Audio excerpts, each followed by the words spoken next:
has two modes, presentation and conversation mode. When you enter Remo, you are in conversation mode.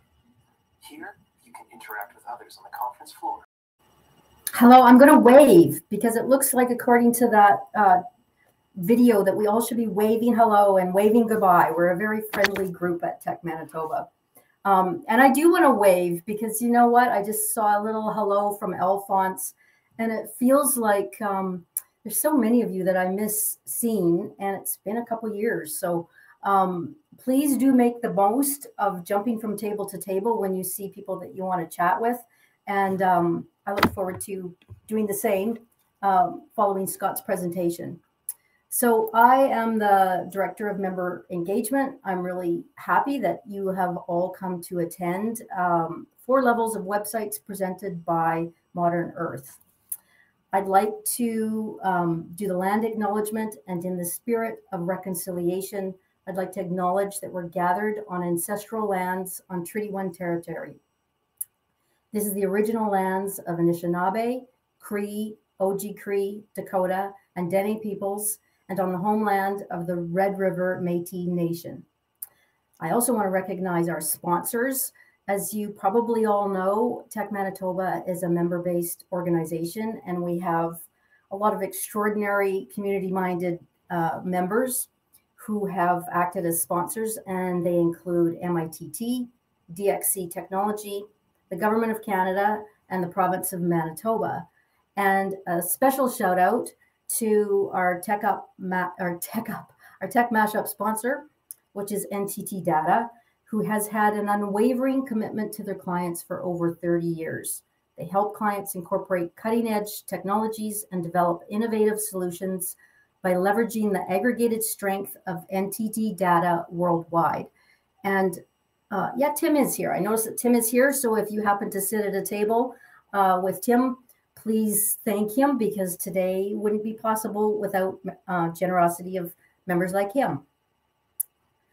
Now we get to introduce our speaker. So today's featured presenter is Scott Todarash of Modern Earth, and co-founder and managing partner of 100% Web Host, who's recently acquired Modern Earth. Modern Earth focuses on managed services approach to web hosting. With their depth of expertise in the telecom industry, they are able to own, maintain, and manage their own network hardware. Since 2000, Scott and his brother Brent have been working together as entrepreneurs. You know, I could never launch a business with my brother. I don't know how you guys make it work, but I think you have very complementary skills. So good for you.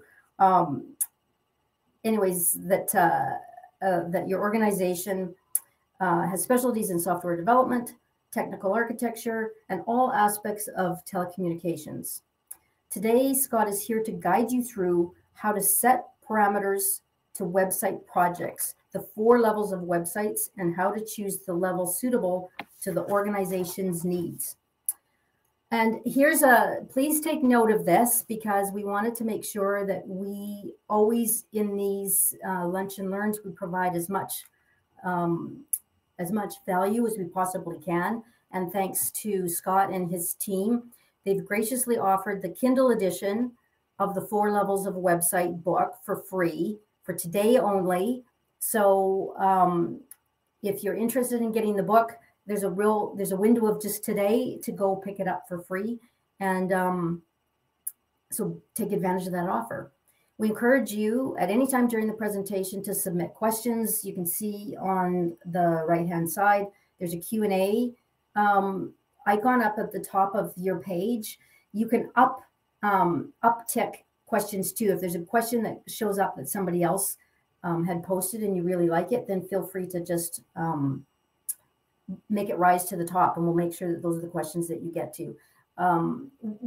Scott's open to taking questions throughout the presentation, but there's also going to be time dedicated to Q&A at the end of the presentation. So with that, please join me in welcoming Scott. So if Scott can turn on his camera and mic and come on stage, we look forward to hearing from you. All right. Thanks for the introduction, Lori. And yeah, the book exists, and in fact, I have some physical copies, but I was going to bring them, but that didn't work out that way. So the Kindle edition is available, and I see Kelly posted a link in the chat already, which is great. I went to do the price promo on it, and Amazon does not allow things like that to be done in real time, apparently. So tomorrow it's free for 5 days. So today it still shows that it's $9.99, but tomorrow, if you go onto Amazon on the Kindle edition, you can load it for free, and you install the Kindle app on your device, and that's the easiest way to get it now. So Lori did talk about who we are and what we do, but I'll just kind of recap a little bit of that introduction from my point of view. So I'm Scott Todarash, and I've been doing this website thing for a few decades now. And starting in the 90s, we were working with internet technology, and I made a transition from being a programmer to being web developer and a bunch of other things. So I started developing websites for clients around 1998, and built my first e-commerce website in 1999. So the good news is we don't have to do things the way we used to do them, because it was hard back then. And now we have a lot better tools, better platforms, better infrastructure. And our goal, the Modern Earth team, our goal is to leverage better technologies that make it easier for the owner and easier for the developers to build websites that do things for people.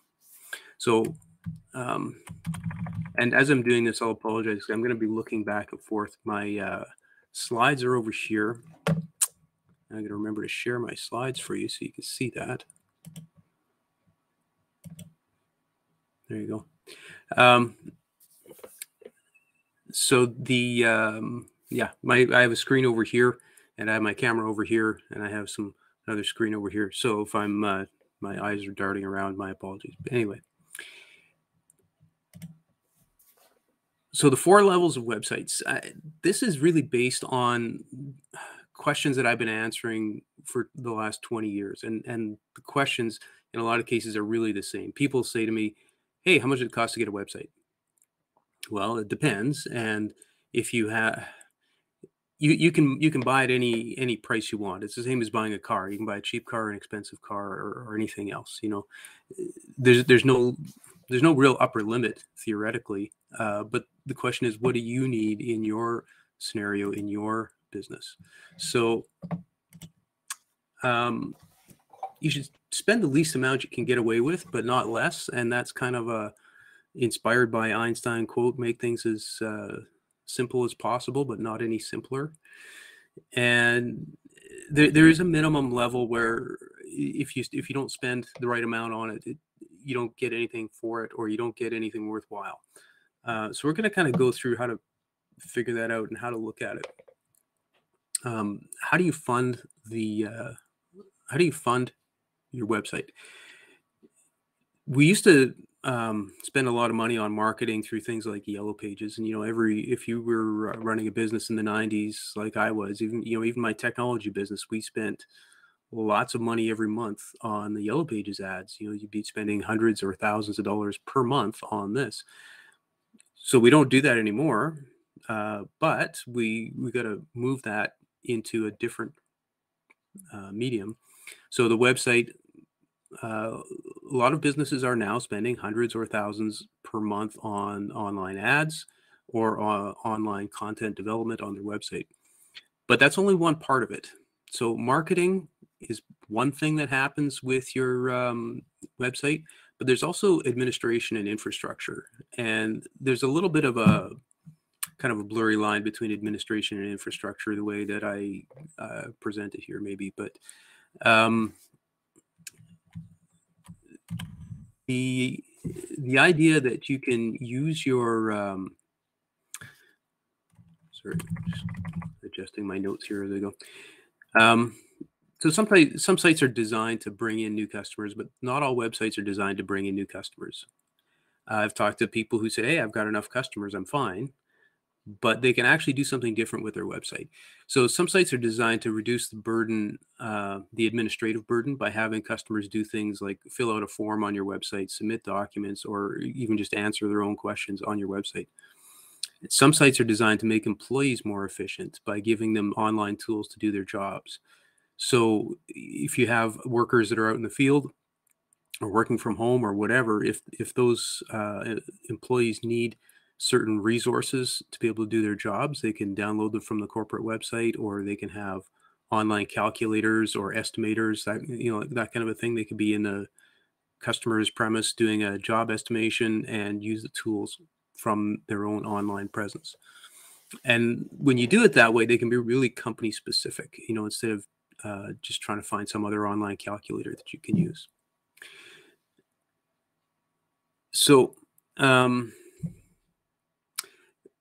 infrastructure and administration are some things that get overlooked a lot when you're talking to the customer, because they really just think of it as a brochure in a lot of cases. But you know, we've come a long way since then.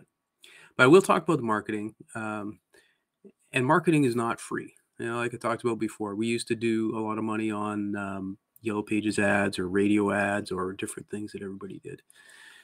The cost of doing business is lower in the digital world, but it's still not free. And when you look at things like social media, you know, people say, well, Instagram is free. I can just go put stuff on there and get customers, but it doesn't really work. One of the reasons, or it can work, but one of the reasons it doesn't work well is that those are platforms built for the purpose of advertising. So Facebook makes money by advertising. Google makes money by selling advertising. All those platforms do. So if you're not paying for the advertising, they really don't work all that well compared to what you could get out of them. So what you end up doing is spending a lot of time and energy updating these social media feeds, and you may or may not get anything out of it. So doing the online ads works great, but you have to set a budget for it. And it's a matter of understanding the cost of acquisition of a client then. So some businesses, to spend $40, $80 to get a new client is actually no big deal, because, you know, if they're going to earn thousands of dollars off that client, then spending $80 on a Google search ad actually makes sense, because when that person clicks on it, they got a good chance of landing that business. Other ones, you know, you would have to have your cost per click down to $1 or something in order to just make it worthwhile. So this is why when you ask the website consultant how much you should be spending, it doesn't really work. They can't give you the right answer because they don't know all these things about your business. What you need to do is take the insight from your business and say, this is my cost of customer acquisition. Therefore, what I spend on my web presence has to fit within that. What's your cost of delivering your product?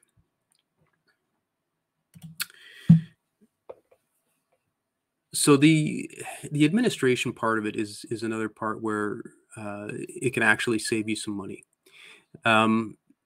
You use your own website to leverage your own admin policies and procedures. You can sign up for software as a service sites and use various things. And we all do, you know, like whether you're using Slack or WhatsApp or different tools like this, they're essentially free to use for a small business. But you don't have any control over what happens on those platforms. And if those platforms decide to implement new features or change how things work or stop offering the service, then you have no recourse to it. So if you're using those other services and leveraging them, that's fine. But you have to realize that when they change, and that's it. So when you want to have control over your environment, you could put some of those type of features onto your website, and even with your internal team doing some communications or different things, even just sending memos. You know, I'm talking about memos and client letters on this slide. That's, you know, old school, the way we did business, you know, 80s and 90s, sending letters and memos. But now we're doing it by email, of course, and other messaging systems. But when you have your email is something that's under your domain. It's something that you control. This is where putting some expense out to say, okay, I need to have a website. I need to have a domain name, because then I can send out my messaging properly under my corporate guidelines, not under the corporate guidelines of what Facebook allows or some other platform. And the infrastructure, like I said, is a similar concept, but infrastructure as opposed to administration, I think of it a little bit more like leveraging your policies and procedures. Think of it as making an online depot. You know, if your customers can come to the depot at the store kind of thing and pick up, drop off, things like that, you could do that on your website and have this online presence instead. So let the employees use tools that are efficient and they're selected for them to use, that make that part of your infrastructure. And you can get to the portal level of websites so that customers can receive service that they're happy with without the usual cost of doing business. That doesn't mean you have to stop doing business the other way, the old traditional ways, but you can add a new group of clients that prefer self-serve and still do business the old way. So it's a way of growing things where you're doing an additional line of business online. I'll probably get into some more examples of the portal stuff in a few minutes. So there are 4 levels of websites. This is how I see it anyway. So the first level is the minimum viable product here. So you put up a page, it has your logo, your phone number, your email, that's it. The second level would be adding some product information, the About Me page, tell your story, you know, what got you into this and what makes you interesting, and make some calls to action. That's what I would call a level 2 website. The level 3 website is when you're starting to close sales online. That's not necessarily e-commerce. It's not necessarily add to cart type of stuff, but you're closing sales. You're saying, book me now, book an appointment, that type of thing. You know, put something in my calendar, something that actually does something. And then the 4th level, making your online service stand out, is the portal type of concept where, you know, customers come and log into your site and they do something, which I'll get into that description in a few minutes as well. So the level 1 website is the establishment. You know, it's the difference between not having a website and having one. So adding legitimacy to your business and make it easy to find you. So when you say, hey, this is my business, this is what I do, and then somebody goes to Google to say, who's this person I ran into at this event, and you know, they want to look something up. It makes a difference even if you're not trying to sell online, where people, you know, imagine, you know, you submit your proposal and somebody in this office is looking at this proposal. They're going, well, I don't know if we should hire this guy. I'm going to Google this guy. And if they can't find you, then that's a negative tick, as opposed to somebody else's proposal where they can look it up and say, oh, there's this company, there's a website there, it must be legit. And it's having a website is right up there with, you know, do you have a phone these days when you're trying to establish yourself as a business. The level 2 website is where you're putting a little bit more into it so that people can not only say, okay, you exist and you're in business and here's how I contact you, but a little bit more about the brand, a little bit more about how you got there, doing some of that storytelling work. And every business has, every small business for sure has these stories to tell. You know, this is how I got into it, and this is all the things that happened over the years. It starts to personalize the thing and make that connection with people. But you can also start to put in other things there, like the common questions that people ask. Just answer them right away. You know, when you talk to potential customers, they tend to ask similar questions a lot, right? So you collect those questions and you make them into your web pages, and that's you talking about your business and answering questions, pre-qualified people.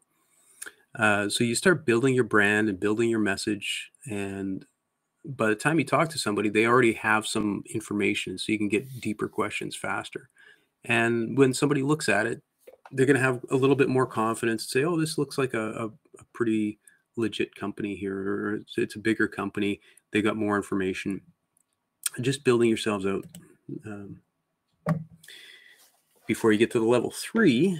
And level 3 is actual selling online. And like I said, it doesn't necessarily mean add to cart and checkout. It can be different things, because a lot of people, they're selling consulting services. So the idea of what does closing a sale mean when you're in a services business, sometimes it just means get them to book an appointment in your calendar, so you get that onto your website. So instead of just saying, hey, phone me, which is where we were at the level 1 website, phone me or email me or whatever, text me, you can actually get somebody to make a commitment here. So you've got your establishment out there, you've told a little bit of your story out there, you've got some branding out there, and then at this level, you're actually trying to get people to make a commitment right there and say, hey, I want to do business with your company. That's the concept that we're getting to here. So the simple transactions for sure are self-serve. Some things you have to do quotes on and all that. Like in our business, we have to do proposals on a lot of things. But sometimes there are other smaller things where you can just say, hey, you want to sign up for a hosting plan? You can just do that online and just pay online and just be a fully online customer that way. So you can make the simple transaction self-serve, but to do a website development proposal, you still have to talk to us. But we can, like I said, do that appointment booking stuff online and just get somebody to engage. And you start to win over customers who don't really want to phone you, because some people just they don't like picking up the phone, or maybe they have a day job and they can't phone you in the standard business hours, so get them to engage with you one way or the other. And the level 3 is getting people to commit. So level 4 is interesting. So scaling up and leading your industry are how I look at this. You can, for an example of a portal, you think of your banking websites. Those are portals. Your utilities, your Manitoba Hydro, you log in, you put in your meter reading, you print off your bills. That's a portal concept. Businesses can do this as well. Small businesses can do it. And it's not always obvious before you do it what the customers are going to really appreciate about it. But even something as simple as the customer's ability to log in, review their past invoices, possibly pay invoices online, download, print them off. Just that little function actually makes customers happy. They don't necessarily want to be forced to do it, but when you give them the option of, hey, if you want to see the summary of all your bills for this year, just you can log into our portal. I'll help you get logged in. And after that, my experience, they tend to like working in there because they can do it on their own. They can do it at 11 o'clock at night. They don't have to phone the accounting department during the day, that sort of stuff. So depending what your business is, the portal could be various other things. Like I say, Hydro, fairly simple thing. Can you put in your meter reading? Well, that's great. And when your business, you might have that kind of information where you want to get information to and from your clients. So if they log in, can they view a history of their consumption over the past year, like you can with some things, or with your phone, with your Rogers or MTS or whatever, you can log in and say, oh, how many how many minutes or how many texts have I sent, all that sort of stuff. The data is there. The systems track it, in those cases anyway. So do people really care very much how many texts they send? Well, only if they're paying for them. But I mean, it's just interesting things you can put out there. So you can think about in your business, what data do you have that you're collecting anyway that you could be sharing with people? And just kind of throw it out there for them. And that's a, and then people start to see you as a different type of company. It's like, oh, this is a big company. This is a institutional type of company. But you also become a 24/7 operation as soon as you do this. You can handle more business, but it doesn't mean that you stop dealing directly with customers. You still do all the same things as before, but you're offering more. And the customers who want to have this instant access to stuff, they get it.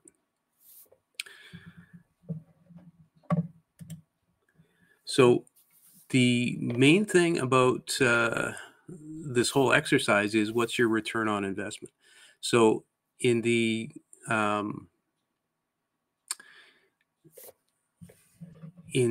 ROI question, you've got 3 different sections to come up with some numbers. So how many customers do you need or want in order to achieve your profit goals? That's where I would start with the marketing question. So how many customers do you need? Like, so in some businesses, having 3 or 4 customers is enough. In some businesses, you need thousands of customers. So what do you need? And then from that, how much do you allocate to customer acquisition?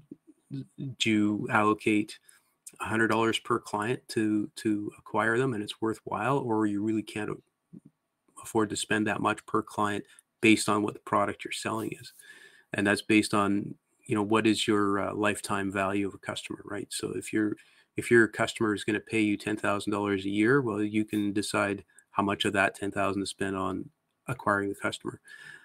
So these are not technical questions. They're not website questions. These are basic business questions that you got to start with. And that's why the business owner has to start answering these questions, not just going out and saying to somebody, hey, how much does it cost for a website? You have to know from the other side, how much is a website worth to this business? So then the other questions are, how much time and money are you wasting on inefficient admin functions? And how much time and money could you save by making your infrastructure, your policies and procedures more efficient?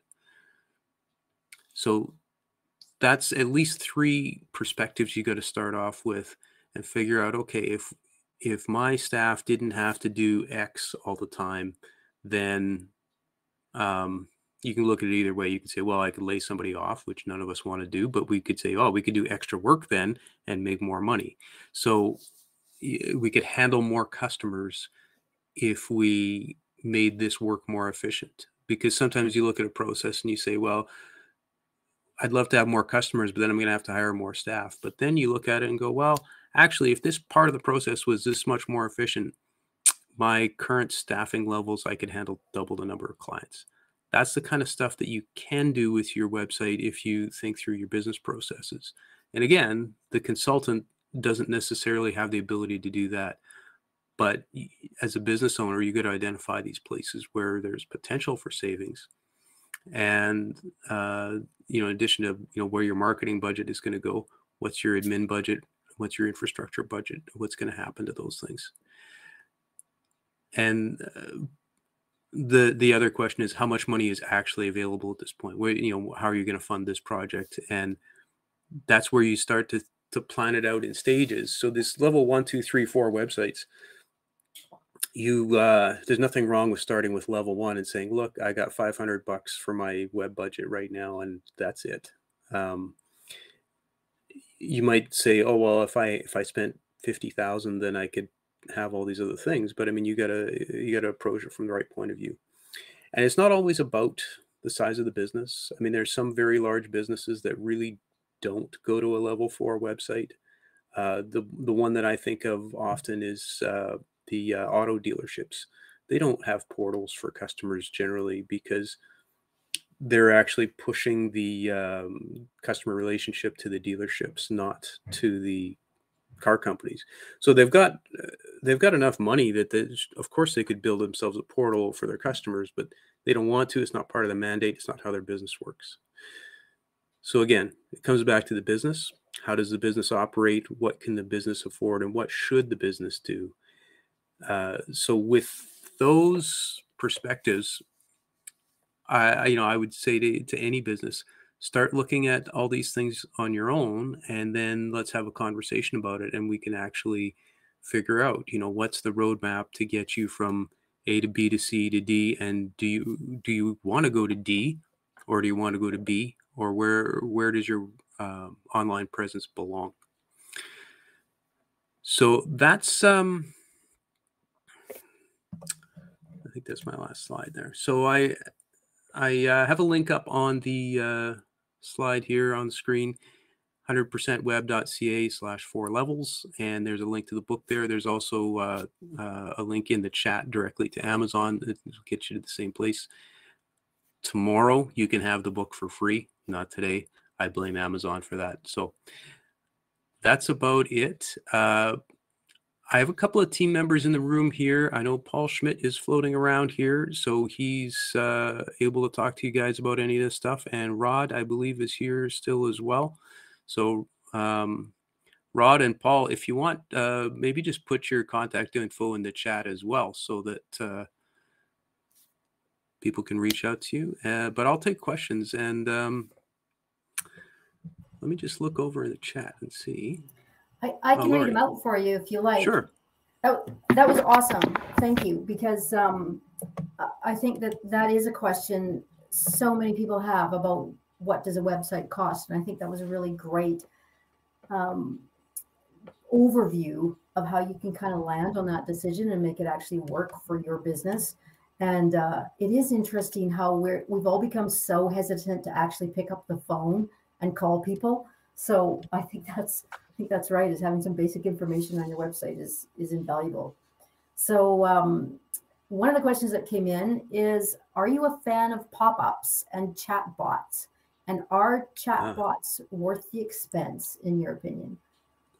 That's a good one, because I see them a lot, and I'll say that I do use them sometimes when I'm on somebody's website, but there's a catch. You have to have somebody on the other end of it. Otherwise, it's just antagonizing.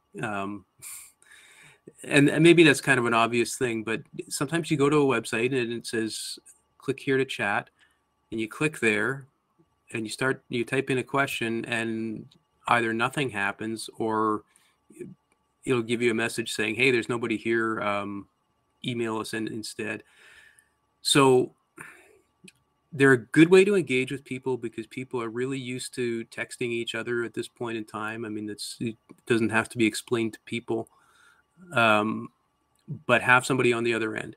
There are apps like chat plugin apps that you can have that run on your website that will go to your phone, so that regardless of when and where you are, you can get that website chat right to your phone, and that way you're not going to miss them. And that, for solopreneur and small business, that's a critical thing.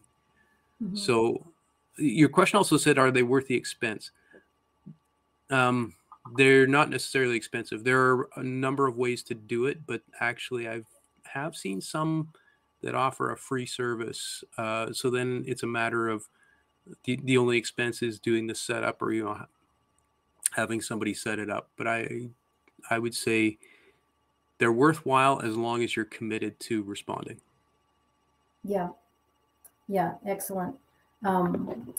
Another question is, if you are, again, a startup or small business, what do you view as the essential components of, say, a level 1 or level 2? Like, apart from here's who we are and here's the products, do you have any guidelines in terms of what are the pages that you consider to be critical, or the content? Yeah, so usually it's, you'll have your landing page. It has the company logo or whatever on it. One of the things to make sure is actually put what you do on there. Because one of the worst things that I see, and I've seen it often enough, is people will say, hey, welcome to ABC Consulting Co. website. And you don't know anything from looking at that page. So Right. get your message out right at the start. Right. So that's an essential component. Tell people what you do. So the about us page, sometimes people don't like putting the about us page because it's personal, or they want to make the company appear that it's larger than it is. Mm. So it depends what type of presence you're going for. But most of the time when people do that, it's pretty easy to see through it anyway, because they say, we're the largest company, or we're the best company or whatever. And you read through it and you go, well, this really sounds like a one-person show here. And so my advice is be honest about it. People appreciate authenticity more than anything, especially where we're so deep in the social media era. People are starving for authenticity from brands, but from people. Right. And products or services, usually you just want to have like a couple pages, unless you're going to have an entire catalog. But just a couple pages saying, what do you sell? What do you do? What's your thing? So you can have like a 3-page website. That's enough. And the other thing is, I didn't mention anything about WordPress. We use WordPress for basically everything we do these days, and it's very easy to add a page. So start off with 2 pages, add a 3rd page when you have free time, and using a consultant to get that framework set up is a really effective way to do it, because you hire somebody to set up this framework, lay out the pages, lay out all your templates, and get everything going. They create the structure, and then a week later, a month later, or a year later, you want to go and add another page. You can just go click a button and do it without having to hire that out. So yeah. Yeah. Perfect. We'll just ask a couple more questions, and then we'll let people get back to networking. You had spoken about the importance of setting aside some budget for marketing. And in your opinion, what is some of the content that you would encourage individuals to have on Facebook, you mentioned, or other social media platforms that would drive people to the website? Like, what are some tips on making sure that you're generating traffic for that new website? Right. So generally speaking, what I would do is create the content on your website and then use the social media to link back to your website. So writing blog articles or what have you, put those articles on your website, and then on Instagram or Facebook or Twitter or LinkedIn, wherever you are, you can post those links to the links to the articles that are on your site. And when it comes to doing that, the easiest way for most people is to write 10 articles at once, not say, I'm going to do this once a month. Just write them all at once and set them to auto-publish, because it's actually easier to do it that way for most people. And you can do the same thing with social media, so that it automatically posts. As far as what kind of content, I make it relevant to your field. There's a lot of brands that I've seen where they've tried posting coffee cups on Monday and wine glasses on Friday, and hoping for to call that a marketing solution. And people might give them likes, but it's not necessarily helping the brand. So I would say you can be fun and do all those things. There's nothing wrong with that, but make sure that you're posting about things in your field, and that's what's going to set you up as an expert in your field. Because if you post about things that are not in your field, like I can post about anything, sure, but if I post something that's technology related, people pay more attention to it because the people following me on social media know who I am, and they think, oh, okay, this might be a credible take on this. And sometimes they're really looking for a credible take on some particular topic. You know, like right now there's stuff being talked about with Canada's proposed laws on internet protection, right? So, hey, what's an expert take on this? That's what people are looking for. And whatever your industry is, see if there's some buzz to it. I mean, there's always an angle on buzz in your industry, and that's the stuff that you know the most. Yeah. And go back to your point about authenticity. Stick with what you know. Yeah. Okay, one last question. What is your opinion on how portable web or APP relates to the 4 levels? Right. So mobile devices, I think, is what we're talking about here, and apps. So it's the same. Like I wouldn't distinguish between, this is the set of rules for a desktop website, and this is a set of rules for a mobile website. We already know that more than 50% of the searches start out on mobile. So it doesn't matter who your customers are, and doesn't matter what your products are. People are searching for you on mobile first. That doesn't mean they make the purchase there, but you can have a group of people sitting around a table in a restaurant, sitting around a table in a boardroom, standing around waiting for coffee, and they pull out their phone and they search for something. That's where the conversation begins, but it's not necessarily where the decision is made. And as far as apps go, well, I think we're also in a state now where not very many people require apps, because the websites are so good now in a mobile-friendly sense. You don't need an app unless it's doing something really special with the device. Yeah. Okay, we do want to wrap it up, but we'll just, if you can quickly answer one last question, what's your opinion on B2B advertising, business-to-business advertising on Facebook? It can be effective. Facebook knows who the individuals are, or they know what their habits and the profile of the individuals. And Facebook is not a business medium per se. It's personal. However, it's the people who run businesses are humans, so they're still there anyway, and Facebook will do a good job of identifying who's a business owner and who isn't. Facebook knows a lot about us. Yeah, do they ever? That's very true. Well, thank you, and remind everybody again, don't go to Amazon today, go tomorrow to look for Scott's book so you can learn more about this in depth.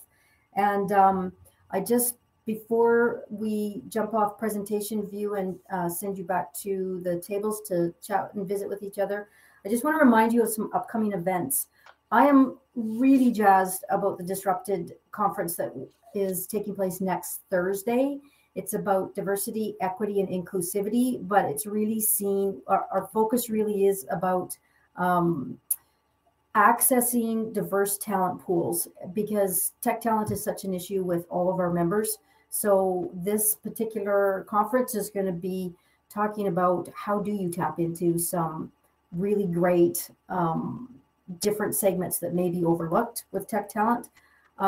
There's a Women in Tech meetup that is next Tuesday, which is with Kelly Thibodeau, one of our Tech Manitoba members. And it's about build your professional network and grow your tech career with LinkedIn. It's free. It's also, that group has over 600 members. It's really grown. It's a great place to meet people. And then Tech Mashup, second Tuesday of every month. So come back and visit us November. We'll have some information up shortly about the November Tech Mashup. And that's really it for the formal part of the day. Thanks again, Scott, for taking the time to share that with us and for your generosity around your book. And Scott and his team, Paul and Rod, I think was the third person, are going to be at the tables. If you've got further questions, then feel free to pose them to them. So back to the waving goodbye. I hope everybody has a great day, and we'll see you at the tables.